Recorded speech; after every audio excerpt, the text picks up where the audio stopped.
Graça e paz a todos. Amados, hoje eu quero meditar com você no livro de Jó, capítulo 1. Eu quero ler os primeiros versos para relembrar essa tão conhecida história. Havia um homem na terra de Uz, cujo nome era Jó, homem íntegro e reto, temente a Deus e que se desviava do mal.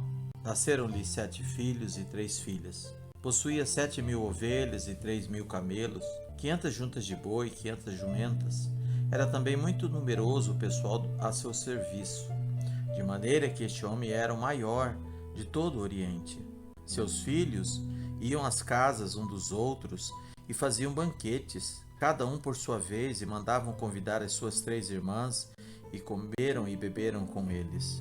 Decorrido o turno de dias dos seus banquetes, chamava Jó os seus filhos e os santificava. Levantava-se de madrugada e oferecia holocausto segundo o número de todos eles, pois dizia: talvez tenham pecado os meus filhos e blasfemado contra Deus em seu coração.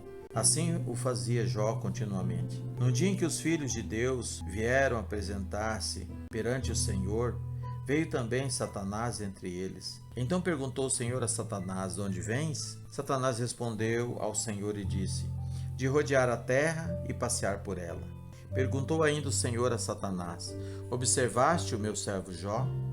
Porque ninguém há na terra semelhante a ele, homem íntegro e reto, temente a Deus e que se desvia do mal. Então respondeu Satanás ao Senhor: porventura Jó debalde teme a Deus? Acaso não cercaste, concebe, a ele a sua casa e todo o quanto tem? A obra de suas mãos abençoaste, e os seus bens se multiplicaram na terra.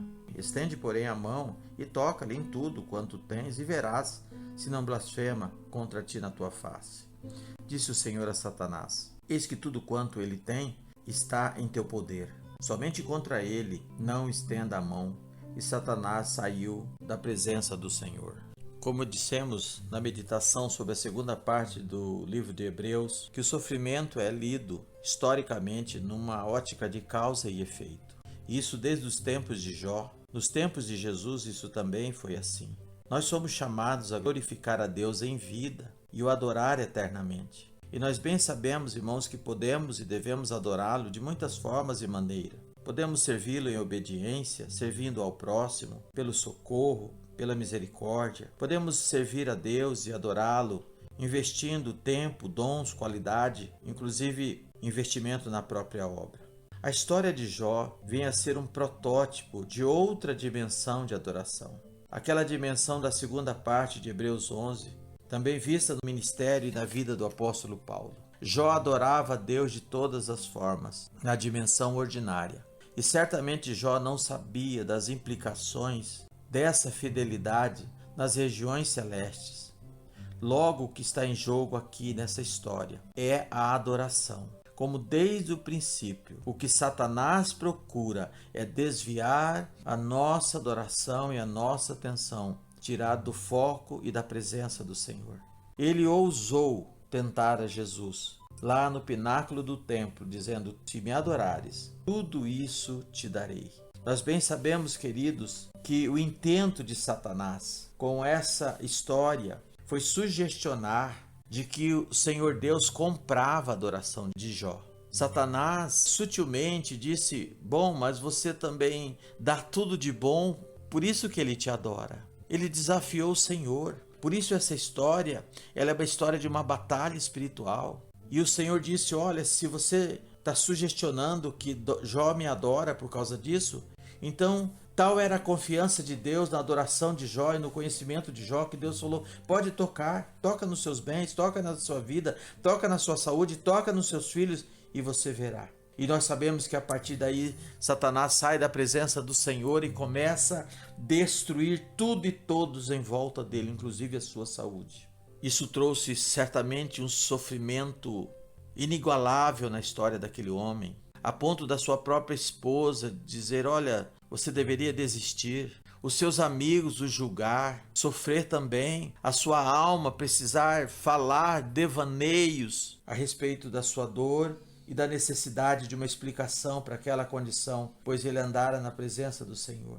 Então Jó perdeu os bens, a saúde, a propriedade, mas isso não corrompeu o coração de Jó. Há muitas pessoas que o seu coração se desvia da presença do Senhor quando obtém bens, saúde e prosperidade. Há pessoas que se desviam da presença e se levantam contra Deus quando passam por lutas e privações. Foi essa a tese de Satanás, dizendo: tira tudo o que ele tem, vamos ver o que fica da sua adoração. Vamos ver o que fica do seu amor ou da sua fidelidade. Então, queridos, o que estava propondo o inimigo na história de Jó é que se interferisse ou interrompesse as coisas boas da sua vida, iria afetar ou interferir na sua adoração e na sua consagração. As ciladas do diabo estão sempre oferecendo uma maneira de nós sairmos da presença da comunhão, mas também oferecendo soluções falsas para nos levar a murmurar. Quando nós olhamos, queridos, a narrativa do apóstolo Paulo ali na primeira carta aos Coríntios, capítulo 10, quando Paulo traz a triste história de Israel, que apesar de receber todas as bênçãos, benefícios, sinais e prodígios, por 10 vezes diz que Israel murmurou e se levantou contra o Senhor, e mesmo sendo cuidado, protegido e recebendo provisão, Israel se voltou à idolatria. E a exortação do apóstolo Paulo ali no capítulo 10, verso 10, diz: nem murmureis como alguns deles murmuraram e foram destruídos ali no deserto. Queridos, o que Satanás quer é vencer a nossa adoração. Então, Jó venceu a Satanás. Como? Olhando para o seu Redentor.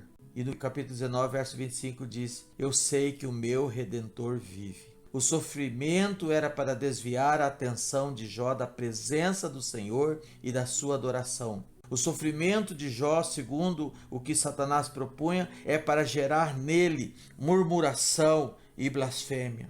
Essa é a principal característica de Satanás. Quando nós olhamos ali em Filipenses ou em Apocalipse capítulo 13, a Bíblia diz que da boca do dragão e do anticristo sai blasfêmia contra Deus. Por quê? Porque ele tem ódio no coração. Ele se move por ódio de morte, ele se move por ódio de revolta e de rebelião. Quando olhamos para o Novo Testamento, as pessoas doentes, as pessoas sofredoras, que recorreram ao Senhor Jesus antes de receber o seu milagre, elas adoraram o Senhor. Aquela mulher com a criança doente, que disse: Senhor, cura minha filha, o Senhor respondeu em forma de parábola, dizendo: não é justo tirar o pão das crianças e dar aos cachorrinhos. Ela disse: Senhor, é suficiente as migalhas que caem da mesa. E o Senhor disse: ó mulher, grande é a tua fé. Aqueles 10 leprosos, aquele que voltou para agradecer, adorou o Senhor e recebeu a sua salvação. E muitos outros adoraram o Senhor. Esse é o aspecto pessoal e individual que cada um de nós teremos que vencer, queridos.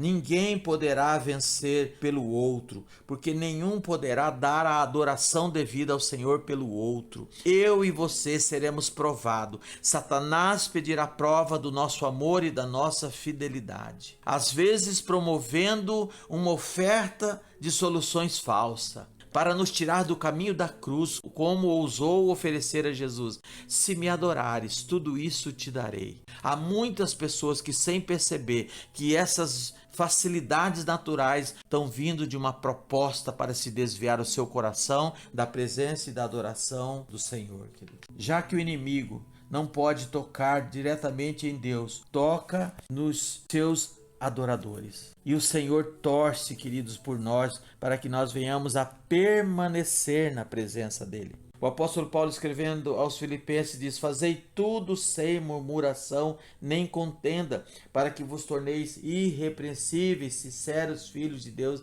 inculpáveis. Amados, o propósito que o inimigo cria com a dificuldade e o sofrimento é tirar do meu e dos seus lábios o louvor e a adoração. Lembre-se, que nós possamos, queridos, lembrar daquele cântico que diz que se está sofrendo, louve, se está doendo, louve, se está chorando, louve. A vitória de Deus sobre Satanás é quando o seu povo, mesmo em meio ao sofrimento e dificuldade, continua adorando e louvando ao Senhor. Portanto, o Evangelho que me ensina que a minha fé é só para obter vitórias das coisas visíveis e temporais, é uma fé com um discurso para agradar uma sociedade consumista, egoísta, frágil e volátil. O Senhor nos convida, queridos, a experimentar uma outra dimensão. ir além da dimensão do ordinário e conhecer um relacionamento do extraordinário. Jó, entendendo isso, depois, capítulo 42, verso 5, eu te conhecia só de ouvir falar, agora os meus olhos te veem. E o verso 10 diz, mudou o Senhor a sorte de Jó, quando este orava pelos seus amigos, e o Senhor deu-lhe o dobro de tudo que antes possuía. Jó venceu, permanecendo na adoração, e o Senhor venceu, quando Jó provou seu amor ao Senhor, não por coisas nem por bens, mas mesmo a despeito de todo o sofrimento. Continuemos, queridos, adorando o Senhor, ainda que não entendamos a dificuldade, a dor que passamos circunstancialmente. Todo louvor e toda honra e toda glória a devida ao Senhor. Fraternalmente em Cristo, Pastor Ian.